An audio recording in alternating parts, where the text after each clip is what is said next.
Hello friends, I hope everybody's doing well.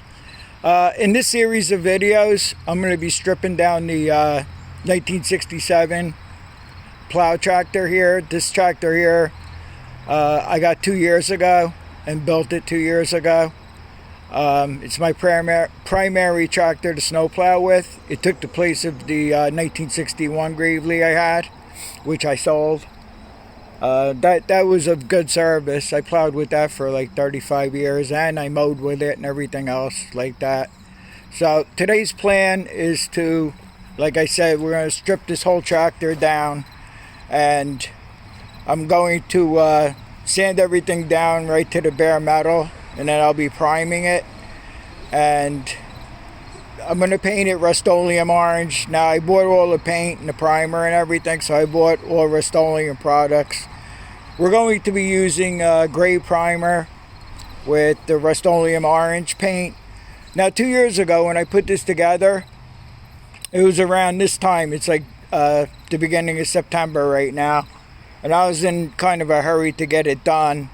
And I guess when I went to buy the paint, when I went to Walmart to buy the paint, all they had was the Krylon orange paint, which I don't care for too much. Let me see if I can get to the... okay, so I accidentally shut the camera off already. Anyway, this is the one that I did. You'll see this tractor in the picture of my stickers. I used this tractor here. I like this Rust-Oleum orange. It's really nice. It pops real nice and everything. So that's what we're going to be doing. We're going to paint that orange. Okay, so I'm tired of everything being orange.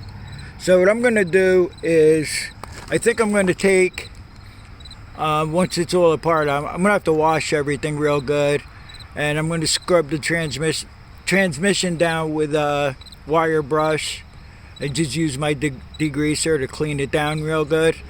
And I think I'm going to be painting the transmission black. And also what I want to do is I'll probably paint the handlebars black. But I think I'm going to do the levers and the rods in orange. And the battery tray, I'm going to strip that all down. I'm probably going to paint that black. Okay, now, in previous videos, I'm going to have to take the starter clutch off. And in previous videos, I showed you how I took the spark plug out and then I brought the piston all the way down. And what I did was the rope trick. I just stuck a lot of rope down into the cylinder to lock up the crankshaft to get this off. Previously, one of my commenters mentioned that he knew guys that did the rope trick and they actually cracked the head doing it. So the first thing I want to do today is I'm going to try to fabricate a socket to loosen this, because the problem here is you get a 5/16 wrench on here, but on each end it's rounded, so you can't put a socket on here. You see, I'm going to be using an impact socket, which is a 6-point socket. And in case of you that don't know, 6-point means there's 6 points in here all the way around. And this one would be a 12-point. There'd be 12 points all the way around. So we're not going to be using a 12-point socket. Plus, I'm going to be using an impact socket. And this way it'll be stronger, it'll hold up better. And what I want to do is notch. I want to make a notch down the side here on both sides, and then just cut a piece out all the way across here. Now the reason why I put the tape on here is I could only go so far down with it, because then there's a ridge down here. So I marked that off. And then for moral support, I think I'm just going to put this clamp on there once I get it onto the starter clutch, and tighten the clamp up, and hopefully it'll work. I mean, once you break it loose, you know, from the tractor, it more or less just spins right off by hand. So the biggest problem is busting that loose. So I think I'm going to get set up, and I'm going to start cutting the socket out. And I marked the socket off, and I don't want to cut. I have to try to cut this pretty precise as best as I could here. So let's get on with it. Okay, so far what I did was I took this is a 1/2-inch drive socket. So I took a 1/2-inch drive extension, as you can see here, and I stuck the socket in here, you know, on the extension. And then when I get to the point of cutting it across, I could just flip this thing upside down here, and I'll just stick it back on this way and make the cut across. Now I'm hoping that I have enough, there's enough meat on here. Maybe I'll have to go a little more, but we'll see what happens. I'll start making the cut on camera, and then I'll take it off camera and continue.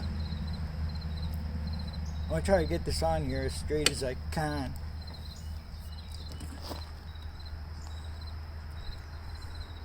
It's either gonna work or it's not gonna work, and we'll just see. It'll either be I wasted an impact socket, or this will work. So this is not going to be easy to cut, but let's see if I could just get it started here.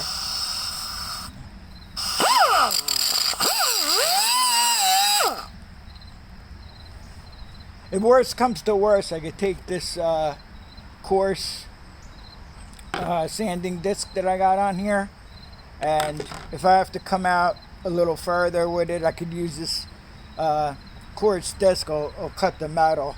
So let me try to get this going down here a little bit.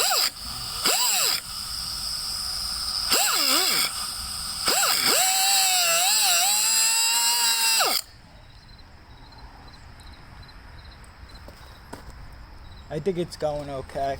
Alright, so what I'm going to do is off camera. You don't need to sit there and watch me cut this. So I'm just going to shut the camera off for now, and I'm going to make my cuts and see how it does. And see if this thing will work. It'll be great if it works.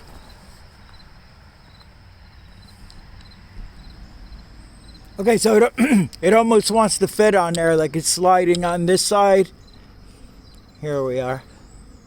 It's sliding on this side here pretty good. But over here, there's a little ridge here because I didn't go close enough in. So what I'm going to do is I'm going to take that coarse sanding disc, and I want to see if I could grind this down some. I mean, it started fitting on there, but it's not fitting on there good. So let me go ahead and try to smooth that out. I'm able to grind it down with the wheel also. I did use the coarse pad on here. I just got to get a little bit more off. I mean, it started going on, but it's not going on quite enough. So I'm going to try to just take a little more of the ridge off here. This side came out perfect on the first cut, but this side here has that little ridge still. So let's see if we could get that off.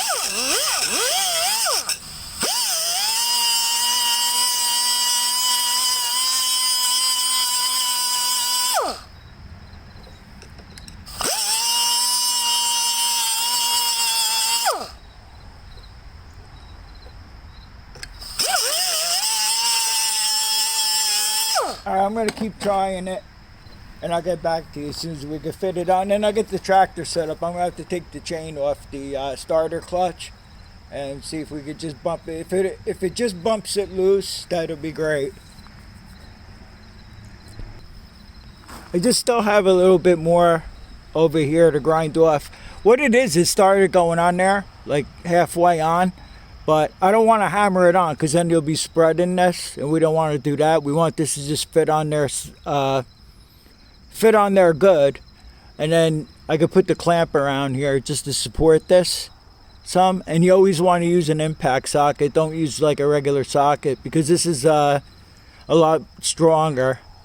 So that'll avoid any, it could still shatter, I don't know, but we'll see what happens. Okay, I'm ready to try this out.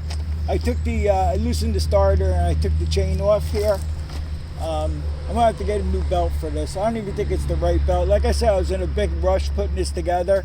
I even used the governor as a belt tensioner because I don't have the governor connected on this. I don't use the governor with the snow plow on it. You know, I guess if I was gonna use the snow blower, the snow cannon, I guess it's a good idea to have the governor on it working. But I mean, as much snow as I push with this, it doesn't even take all the power that it has to push the snow. So I'd rather not have the governor on it. Alright, so I'm going to take this lock bolt off here, which is 5/16 too. I'm using the 12.1 that I showed you. But be careful when you're using an air gun with these non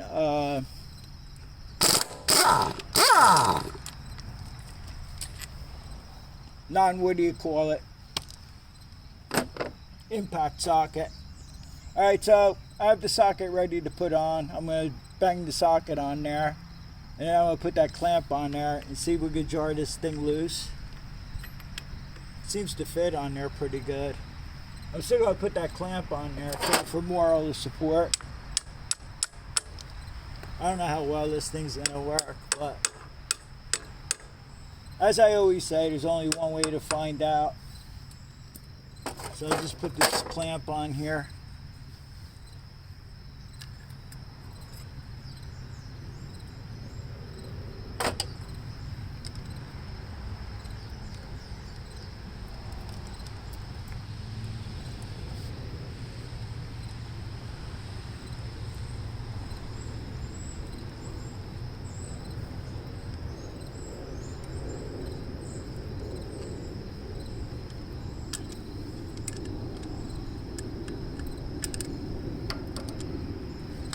This thing popped on there now where I can't put the socket back on.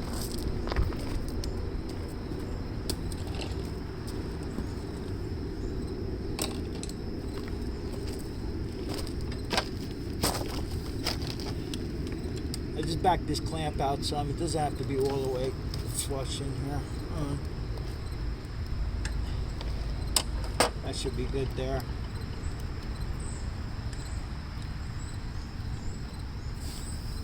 This thing's pretty crooked too. I don't know if this is gonna work.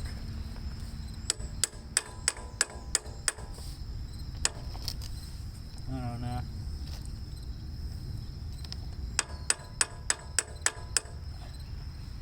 Maybe I should have kind of grinded some more off the inner part of the socket. Let's try it this way and see. Like I said, we just needed to jar the clutch loose.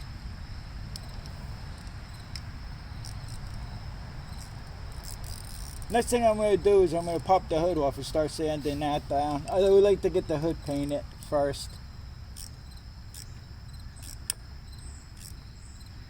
This is going to be really wobbly and everything. It's going to be a little dangerous, I would say. I might have to work on the socket a little more, I don't know.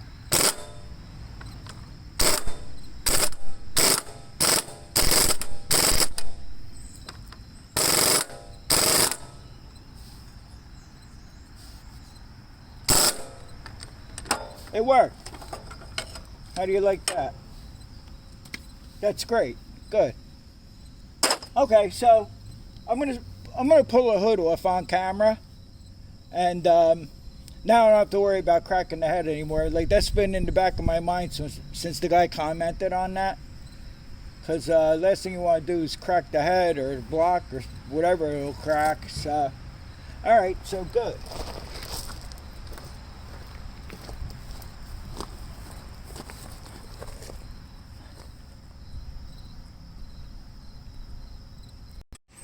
So they probably sell a socket for the starter clutch. I never really tried to investigate it to see if they sold one. But the object here is to save us money and, you know, try to make something if you can. Alright, so at any rate, I started sanding the hood down here. I mean, this hood's old, 40, 50 years old, maybe, I don't know how old. But This is the way they usually always come out anyway. But once we prime it and paint it, it should be okay. I mean, there's no dents in the hood or anything like that, so that's a plus. This tractor is a 1967, and I'm pretty sure that was the year they changed it. Instead of calling it an L8, they called it a C8, because I think the L8 in 66 had the ID tag right here, and this one has it on the advanced casting. But we're still calling this an L8 because we have the 73 Gravely there. This is a C8. So it's actually supposed to have the square hood on this one, but the tractor came with no hood on it, just like the lawnmowers come with no baggers on them. So I know I do have a square hood like that I got with a purchase years ago. But it's up on the shelf in the back, and I can't even see it. It's like buried back there. But I still like these hoods better anyway, for some reason. I like these sloped hoods better. Another guy mentioned that when you have the attachment on, I guess with the snowblower on, you can't get the hood all the way up. And I don't know if there's supposed to be a hood prop or I don't know what. But okay, so I'm going to get on with this, and I'm going to strip the paint off the rest of the way here.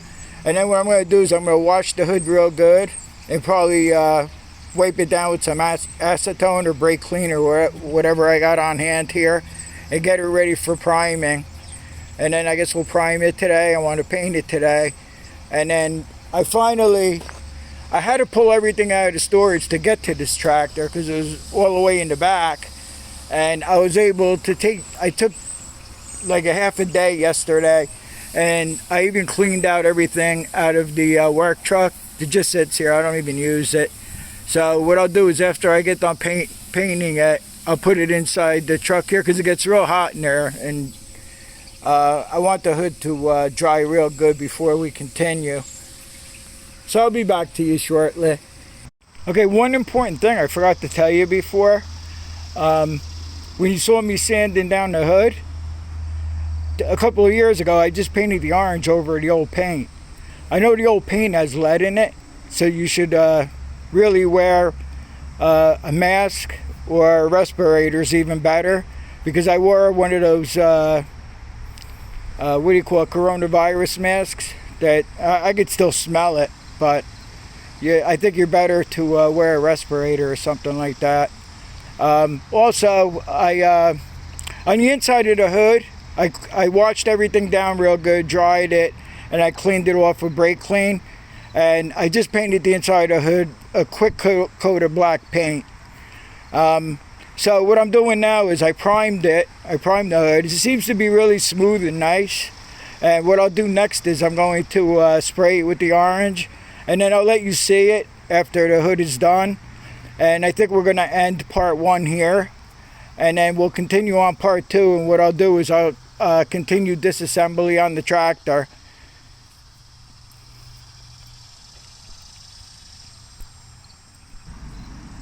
Okay, so I painted the orange on there, as you can see, and of course a little gnat had to land on there, but I can't do anything about that right now.